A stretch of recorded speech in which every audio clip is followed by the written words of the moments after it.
आप सभी को नमस्कार। आज हम एक नए बिंदु पर चर्चा करेंगे, एक नए टॉपिक पर चर्चा करेंगे।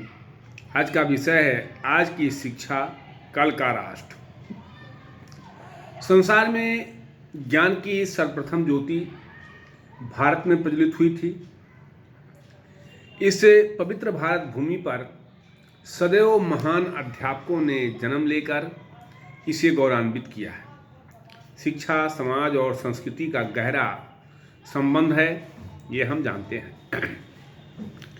संस्कृति समग्र समाज की निर्मात्री प्रतिभा होती है और शिक्षा संस्कृति का एक अत्यंत महत्वपूर्ण उपकरण होता है।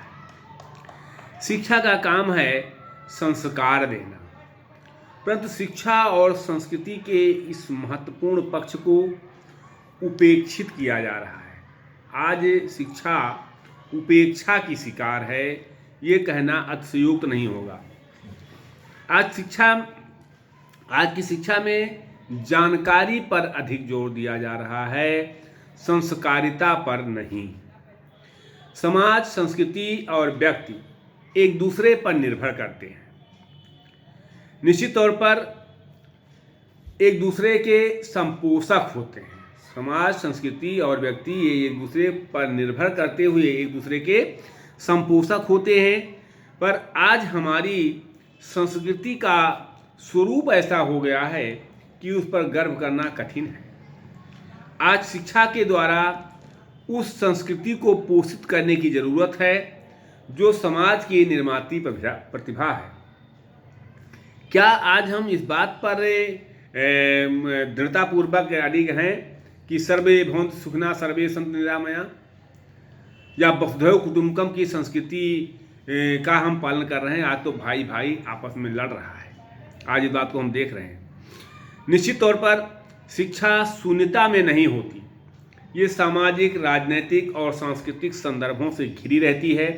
एक पीढ़ी से दूसरी पीढ़ी तक परंपरा, संस्कृति, ज्ञान और कौशल को हस्तांतरित करने में शिक्षा की ही अहम भूमिका होती है। ये आप और हम सब लोग जानते हैं। इसीलिए कहा गया है कि यदि 1 वर्ष की योजना है तो अन्न उगाइए, 10 वर्ष की योजना है तो पेड़ लगाइए और 100 वर्ष की योजना है तो मनुष्य बनाइए। अब मनुष्य का निर्माण होता है शिक्षा के द्वारा। शिक्षा के माध्यम से ही मनुष्य प्रत्येक क्षेत्र में उन्नति के शिखर पर पहुंचा है, क्योंकि शिक्षा व्यक्ति के व्यक्तित्व का निर्माण भी करती है और श्रृंगार भी करती है। और शिक्षा के माध्यम से ही मनुष्य ने असंभव को संभव बनाने में जुटा हुआ है और असंभव से संभव बनाने का प्रयास भी किया है। जन्म से बालक को शरीर व मन प्राप्त होता है, किंतु वह निर्बल, निस्सहाय और पराश्रित होता है। शिक्षा के द्वारा वह अपने विकास के साथ साथ सबल एवं स्व आश्रित होता जाता है और अपने विकास के साथ साथ वह समाज का विकास और समाज का संरक्षण भी करता है। केवल व्यक्ति अपना विकास नहीं करता बल्कि समाज का विकास और समाज का संरक्षण भी करता है। चूँकि व्यक्ति से परिवार, परिवार से समाज और समाज से राष्ट्र का निर्माण होता है, तो ऐसी स्थिति में व्यक्ति के विकास में राष्ट्र की उन्नति निहित है। अगर व्यक्ति का विकास हो रहा है तो राष्ट्र का विकास हो रहा है। पशु से मनुष्यत्व और मनुष्यत्व से देवत्व का मार्ग शिक्षा के द्वारा ही प्रशस्त होता है। उसी प्रकार जिस प्रकार बिना फूलों के बाग की सुंदरता नहीं होती है, बाग सुंदर नहीं लगता है, उसी प्रकार बिना शिक्षित व्यक्तियों के राष्ट्र की समृद्धि नहीं हो सकती है। महान दार्शनिक प्लेटो ने कहा है, इस बात को हमको नहीं भूलना चाहिए कि राष्ट्र पत्थरों व पेड़ पौधों से नहीं बनता, वरन यह देश के नागरिकों के चरित्र से बनता है। प्रश्न इस बात का है कि क्या चरित्र, नैतिकता, ईमानदारी, कर्तव्यनिष्ठा ये बाजार में बिकने वाली चीज़ है? क्या इसे बाजार से खरीदा जा सकता है? मेरा मानना है कि ये बाजार में बिकने वाली चीज़ नहीं है। बाजार से इसको हम नहीं खरीद सकते हैं। ये बालक के मस्तिष्क में शिक्षा के द्वारा प्रारंभ से ही अंकित किया जाता है। बच्चे के व्यक्तित्व का 2/3 भाग या 2/3 विकास उसके प्रथम 4-5 वर्षों में हो जाता है और ये वह समय होता है जब बच्चा अपने परिवार में रहता है। इसीलिए परिवार को बालक की प्रथम पाठशाला भी कहा जाता है। Mother is the first teacher, father is the best guide and home is the first training school of child कहा गया है। जब बच्चा अपने परिवार में रहते हुए धीरे धीरे नियमित शिक्षा प्राप्त करने के लिए विद्यालय की तरफ उन्मुख होता है, तो इसीलिए कहा जाता है कि यदि किसी खेत को संभालना है तो 2-3 वर्ष पहले से उसकी उर्वरा शक्ति को बढ़ाने पर ध्यान देना चाहिए, और अगर किसी देश को संभालना है तो उसके उन बच्चों पर ध्यान दीजिए जो पहली बार विद्यालय जा रहे हैं। प्रोफेसर लॉक का मत है कि पौधों का विकास कृषि द्वारा और मनुष्य का विकास शिक्षा के द्वारा होता है। जॉन डीवी जो है वो शिक्षा और भोजन को जिस तरह से कोरिलेट करके कहते हैं कि जिस तरह से शारीरिक विकास के लिए भोजन की आवश्यकता है, उसी तरह मानसिक विकास के लिए शिक्षा की आवश्यकता है। शिक्षा और भोजन का मानव विकास के लिए समान महत्व देते हैं। किंतु प्रश्न यहाँ ये है कि क्या हम वर्तमान पीढ़ी को वास्तव में शिक्षा देना चाहते हैं या वास्तव में शिक्षा दे रहे हैं? मुझे तो कदाचित इस पे संदेह हो रहा है, या हम शिक्षा दे रहे हैं या मात्र साक्षर बना रहे हैं। यद्यप साक्षरता प्रक्रिया साक्षरता जो है वो शिक्षा प्रक्रिया का एक अंग है, किंतु साक्षरता और शिक्षा में बहुत बड़ा अंतर है। साक्षरता न तो शिक्षा का प्रारंभ है और न ही शिक्षा का अंत। तो अगर आप देखें तो शिक्षा एक प्रक्रिया है और साक्षरता एक लब्धि है। यद्यप शिक्षा एक उपलब्धि भी है, परंतु ये अधिक व्यापक व विशेष उपलब्धि है। अब कैसे विशेष उपलब्धि है, हम इस पर चर्चा करते हैं कि शिक्षा एक विशेष स्थिति है, एक दृष्टिकोण है, और साक्षरता इस स्थिति का यंत्र है जिसके द्वारा मनुष्य आधुनिक संसार में, जो वर्तमान संसार है, उस संसार में कोई न कोई स्थान बनाने के योग्य बनता है। अब सवाल यहाँ ये उठता है कि ये उसकी सामाजिक आर्थिक स्थिति की प्रगति में सहायक होता है। यद्यप शिक्षा में साक्षरता निहित है, परंतु भारतीय दृष्टि शिक्षा के व्यापक दृष्टिकोण को प्रस्तुत करती है, और गांधी जी ने यहाँ तक कहा है कि साक्षरता न तो शिक्षा का अंत है और न ही शिक्षा का आरंभ है। आज हमारे देश में साक्षरता को बढ़ावा दिया जा रहा है, शिक्षा देने की बात नहीं की जा रही है। आज हम साक्षर भारत की होड़ में शिक्षित भारत बनाना भूल गए हैं। शिक्षा व्यक्ति को आंतरिक दृष्टि से मजबूत करती है, उसके जीवन में परिवर्तन लाकर उसका व्यवहार परिष्कृत करती है, और वह राष्ट्र के निर्माण में अपना अमूल्य योगदान देता है। शिक्षा के अभाव में आज देश के सामने एक मूल्य संकट उत्पन्न हो गया है। नैतिक मूल्यों का ह्रास होता जा रहा है। चरित्र के नागरिकों में, देश के नागरिकों में सही को सही और गलत को गलत कहने की क्षमता ही समाप्त हो रही है। भ्रष्टाचार अपने चरम पर है। कागजों पर योजनाएं बनाकर कागजों पर ही कार्यान्वित हो रही हैं।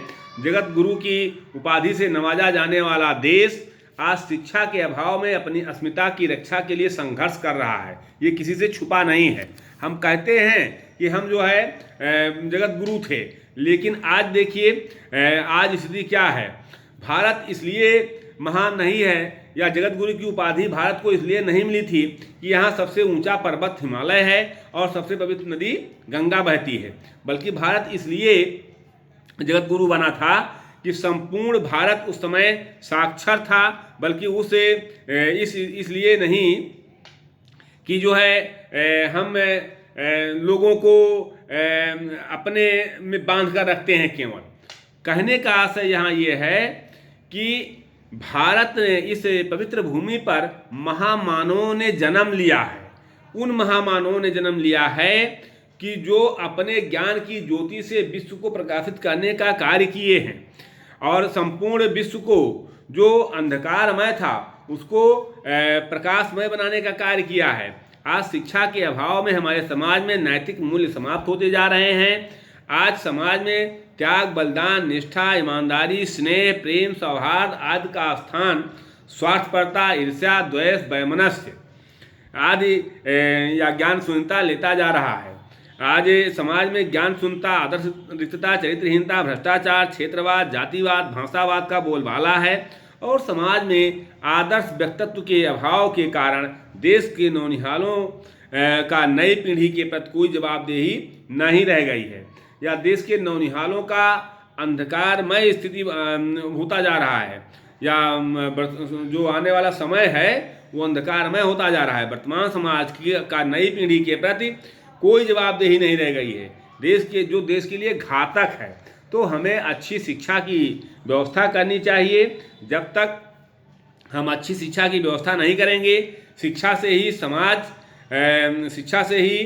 समाज से अपने स्वरूप को समाज प्राप्त करता है।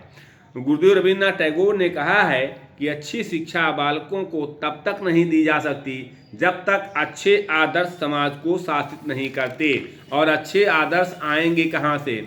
वर्तमान समय में जिस तरह के नींव शिक्षा के द्वारा रखेंगे, उसी नींव पर भविष्य में भारत का भव्य महल तैयार होगा। भूभाग किसी राष्ट्र का शरीर और व्यक्ति उसके प्राण होते हैं। व्यक्तियों की श्रेष्ठता और हीनता राष्ट्र के उत्थान और पतन का कारण होती है। भारतीय शिक्षा आयोग की रिपोर्ट में कहा गया है कि यदि हमें राष्ट्रीय विकास की गति को तेज करनी है तो शिक्षा संबंधी एक सुलझी हुई, दृढ़ और कल्पनापूर्ण नीति तथा शिक्षा में प्राण डालने, उसमें सुधार करने तथा उसका विस्तार करने के लिए दृढ़ संकल्पपूर्ण एवं प्राणमय कार्यवाही करने की इस समय बड़ी आवश्यकता है। किसी भी राष्ट्र की उन्नति में उस राष्ट्र के नागरिकों का योगदान होता है और नागरिक श्रेष्ठ बनते हैं शिक्षा के माध्यम से।